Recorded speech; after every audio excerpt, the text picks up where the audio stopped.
Subscribe करने के बाद घंटा बजाएं ताकि आप दूसरा अपडेट घंटा भी हरियाणा, हरि अयाना। अयाना मतलब घर और हरि तो है स्वयं भगवान श्री कृष्ण। जो हरि का घर हो, जहाँ भगवान का वास हो, यानी कि कुरुक्षेत्र जहाँ गीता बोली गई हो। ये देश में एक ऐसा देश है हरियाणा, जहाँ दूध दही से हो जाए इनका पूरा खाना। नमस्कार, विवेक बिंद्रा बोल रहा हूँ, फाउंडर एंड CEO बड़ा business.com। देख रहे हो ना? नहीं देख रहे क्या? हर संडे को सुबह 8 बजे आ जाता हूँ पावरफुल केस स्टडी के साथ। विवेक बिंद्रा वापस आ चुके हैं बाजार में, अब नहीं रुकने वाला। दिल्ली में ना बेटा बोला, पापा आज बहुत गर्मी है, हम एसी लगवाएंगे। पापा ने कहा ठीक है लगवा लेते हैं, हाँ आज ही एसी लगवाएंगे। हरियाणा में बेटा बोला, बापू मैं कहने गर्मी लाग रही है मने। बापू बोला अच्छा चाल तने आज गंजा करवा के लाऊं।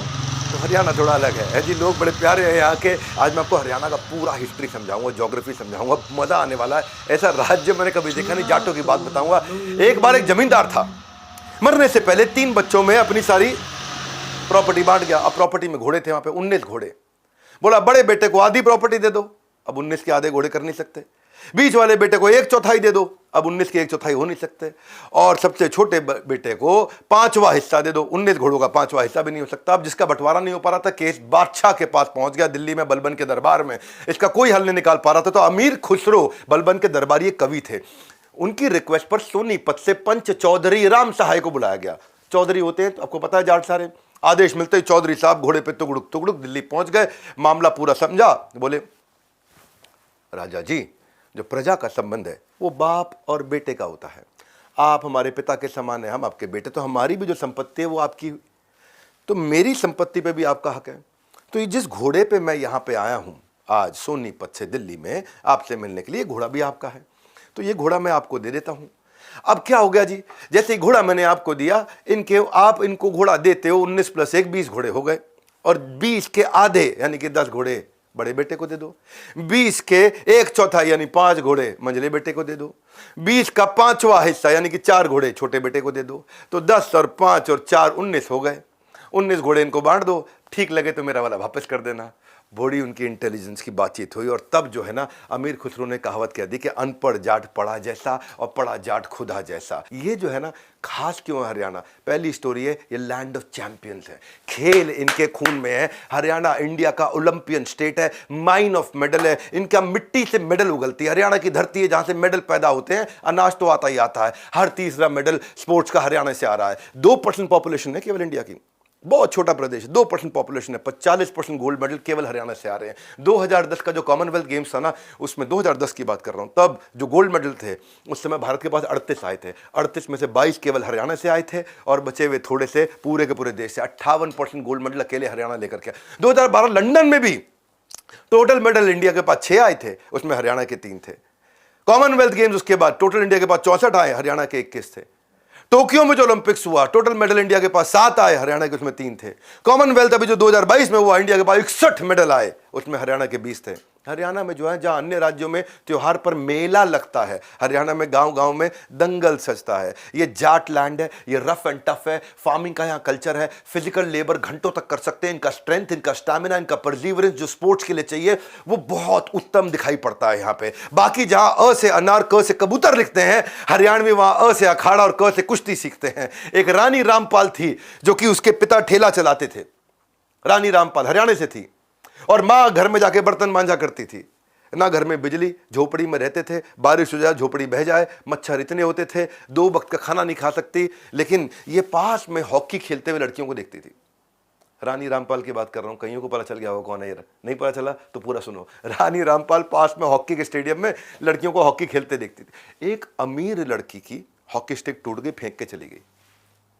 हॉकी स्टिक टूट गई, फेंक के चली गई। ये गई लेके रस्सी से हॉकी स्टिक बांधी, खुद तो खरीद नहीं सकती थी, टूटी को बांध के वहीं प्रैक्टिस करने लगी। और प्रैक्टिस देख देख देख देख देख देख देख देख इतनी तेज प्रैक्टिस करती। उस टूटी हॉकी के साथ एक बार इसके कोच ने, जो जल्दी पहुंच गया स्टेडियम पे, खेलते हुए देख लिया। कोच ने कहा क्या जबरदस्त खेलती है सलवार कमीज में टूटी हॉकी के साथ में। उसने कहा बस तेरी एक ही कमी है, तू इतनी पतली दुबली कमजोर है, तू चिकन खा रोज, 10 किलो वजन बढ़ा के आ, मैं तुझे टीम में ले लूंगा। तो जब बड़ा समझाया उसको, कहती मेरे पैसे ही नहीं चिकन खाने के, मेरे पास तो खीरा खाने के पैसे नहीं, गाजर के पैसे नहीं, तुम चिकन की बात कर रहे हो। उसने कहा कि एक काम कर, आधा लीटर दूध रोज लेके आ। अब आधा लीटर दूध ये प्लानिंग करने लगी कि 200 ml दूध मिलता है मुझे, 300 ml पानी डाल दूंगी उसमें। लेकिन लगी रही। जब कोच ने देखा इसको कि भाई इसका वजन नहीं बढ़ रहा लेकिन ये छोड़ नहीं रही है, तो कोच इसकी माँ के पास गया। माँ ने मना कर दिया, स्कर्ट पहन के हम बच्चियों को नहीं खिलाते, सलवार कुर्ते में खेलती हैं। उन्होंने समझा एक बार जाने दो उसको। रानी रामपाल, किसकी बात कर रहा हूँ, रानी रामपाल ने ट्रेनिंग लेनी चालू करी एकेडमी में, और एकेडमी में ट्रेनिंग लेते लेते वो एक मैच जीत के आई। 500 रुपये मिले। पिता बोले एक बार में 500 रुपये का नोट मैंने ज़िंदगी में नहीं देखा, इतने गरीब परिवार से थी, ठेला चलाते थे, और रोज़ की 70 रुपये की आई थी रानी रामपाल।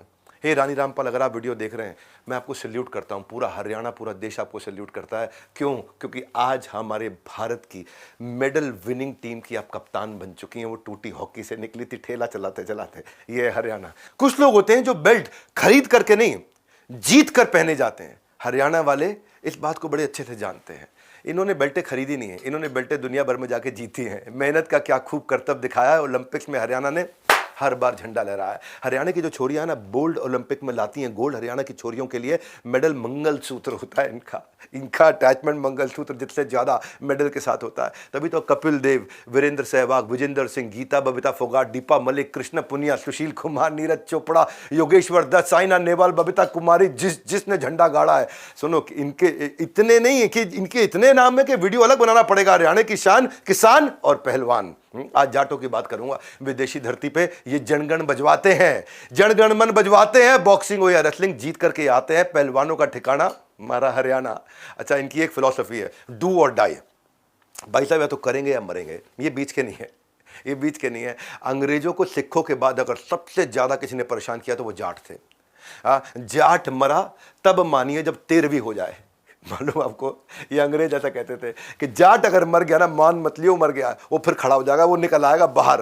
13वीं होने के बाद मान ले जाट मरा। जाटों की ताकत और उनका दम देख के अंग्रेजों ने 1803 में बंगाल की एक नेटिव इन्फेंट्री पहली बटालियन तैयार करी थी। जाट बलवान जय भगवान, इसका उद्घोष करने वाली जाट रेजिमेंट इंडियन आर्मी की सबसे पुरानी रेजिमेंट में से एक है। कुरुक्षेत्र में जो महाभारत हुई थी, बैटल में जो पानीपत में जो बैटल हुआ था, बाबर और लोधी का युद्ध हुआ था, बैटल ऑफ करनाल हुआ था, बैटल फील्ड ऑफ इंडिया माना गया है हरियाणा को। इस समय जब अंग्रेजों ने भारत को तंग किया ना, तो उस समय मालूम है आपको, पहली बार आजादी का बिगुल फियरलेस हरियाणा ने, यानी कि हरियाणा के अंदर ये बिगुल बजाया गया था। दुश्मन को ये धूल छटाते हैं, ये हरियाणा वाले देश का सिर ऊंचा उठाते हैं। हरियाणा के तो जितने जवान ये टूटते नहीं है, तोड़ देते हैं, ये अलग प्रकार के हैं। ये 2% पॉपुलेशन है, मैंने बताया आपको, लेकिन 12% सोल्जर अगर हमारे देश में आ रहे हैं तो हरियाणा से आ रहे हैं।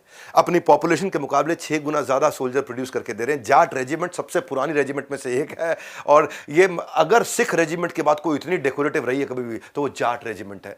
हरियाणवी सच्चे जंग बहादुर होते हैं, जंग बहादुर टाइटल होता है। हरियाणवी सच्चे जंग बहादुर होते हैं, इनके सामने जंग में बड़े बड़े बहादुर रोते हैं। हाँ, हरियाणा की मिट्टी में डर नहीं है, ये डराने के लिए है। एक बार जो है ना, अच्छा थोड़ा अलग टाइप के है, एक बार 6 जाट एक बाइक पे बैठ के जा रहे थे, एक बाइक पे 6 जाट।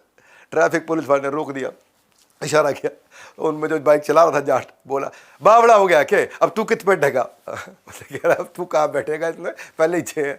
तो ये ना, ये थोड़े डरते नहीं है, कई बार थोड़े एग्रेसिव रहते हैं, बड़े प्यारे लोग होते हैं दिल से। एक हरियाणवी जो है ना, रेड लाइट क्रॉस करते पकड़ लिया किसी ने, इधर रेड लाइट क्रॉस कर रहा है। पुलिस वाले ने बोला, तने लाल बत्ती ना दिखी के? हरियाणवी कहता, बत्ती तो दिखी थी पर तू ना दिखा। तो ये जो है, मैं आपको एक स्टोरी बताता हूँ, ये कैसे मरने और मारने वाले हैं। एक नवाब साहब थे। नवाब साहब जाटों के इलाके से, झज्जर से 11 मील दूर एक गांव है दुजाना, झज्जर नाम आपने सुना होगा, दुजाना, वहां से नवाब साहब निकल रहे थे। और जब निकल रहे थे वहां जाटों की एक खूबसूरत, लंबी, बहुत प्यारी, सुंदर सी, सुशील लड़की दिखाई पड़ी। नवाब को पसंद आ गई। नवाब ने घर वालों को फरमान भिजवा दिया, जल्दी शादी करने आ रहे हैं उससे। अब जो बाप था बेचारा लड़की का, बहुत परेशान हो गया, पंचायत के पास गया, जाटों की पंचायत, उनके पास गया, कह रहे नवाब ने फरमान सुना दिया, मेरी बेटी ले जाएगा। अब जाटों का क्या है, ये लोग दूसरों की मदद बहुत करते हैं, एक साथ खड़े हो जाते हैं। पिता को दुख देखा उन्होंने, नवाब की हरकत देखी, जाटों का खून खोल गया। और पंचायत ने पूरे गांव वालों से बोला, इससे लड़ेंगे नवाब से। सारी बिरादरी के लोगों ने मना कर दिया, पर जाटों ने डिसाइड किया लड़ेंगे तो लड़ेंगे। छोटा सा गांव, सारे जाट इकट्ठे हो गए। अत्याचार और भय के विरुद्ध हरियाणा ने हमेशा छेड़ा है भयंकर युद्ध। इनकी आदत है इस प्रकार के। नवाब ने के पास खबर पहुंच गई कि जाटों ने बगावत कर दी है, तो नवाब ने ना पूरी तोप और बंदूकों से लैस 40,000 लोगों की फुल्ली ट्रेंड शाही फौज के साथ में अटैक कर दिया गांव पे। और गांव में टोटल 2300 जाट, और 2300 जाट में महिलाएं भी हैं, बुजुर्ग भी हैं, बच्चे भी हैं, जवान भी हैं। 2300 जाटों ने उस लड़की को बचाने के लिए 40,000 की सेना को उड़ा के छक्के छुड़ा दिए। जहाँ स्वाभिमान की बात है, सम्मान की बात है, जाट जान दे सकता है, जाट जान ले सकता है, प्राण दे देंगे, लेकिन पगड़ी को हाथ नहीं लगाने देंगे। ये हमारे देश का जाट है। हमारे देश के जाटों के बारे में लोगों को पता नहीं है। जाटों का संबंध उस मिट्टी से है जो एक हाथ में रोटी और दूसरे हाथ में दुश्मन की गर्दन पकड़ के रखता है। और ये तो पंडित जवाहरलाल नेहरू कहते थे कि अगर जाट कम्युनिटी एक साथ हो जाए ना तो ये दिल्ली को जीत लेंगे। डर लगता था उनसे। बड़े करेजियस हैं, बड़े फियरलेस हैं हरियाणा से लोग। जो लेफ्टिनेंट कर्नल होशियार सिंह थे सोनीपत से, उनको परमवीर चक्र मिला था। राव तुलाराम थे, रेवोल्यूशनरी लीडर थे। 1857 की लड़ाई में उनके ऊपर बहुत नाम है उनका। जनरल दलबीर सुहाग, ये चीफ ऑफ आर्मी स्टाफ रहे, यानी कि आर्मी के सबसे highest ranking officer Indian army के। ये झज्जर से थे। देखो एक बात है, इनका थोड़ा बातचीत करने का तरीका अलग है, इसलिए लोगों ने समझ नहीं पाते हैं। ये थोड़ी सीधी बात करते हैं, कोई बकवास नहीं करते हैं, एकदम सीधी, किसी के बापू से नहीं डरते हैं। ये बात कहेंगे खरी, बेशक लग जावे बुरी। हाँ, तो इनका क्या सिंपल स्ट्रेट फॉरवर्ड है। ये प्रिटेंड नहीं कर पाते बस। जैसे आप दिल्ली में आओ लोगों से, तो अगर कोई आप बोलो यार चलेगा घूमने के लिए, तो अब बोले मेरी बुआ की लड़की बीमार है, बड़ा आराम से बात करेगा, समझाएगा और ऐसे बोलेगा कि भाई नहीं सामने वाले को बुरा भी ना लगे।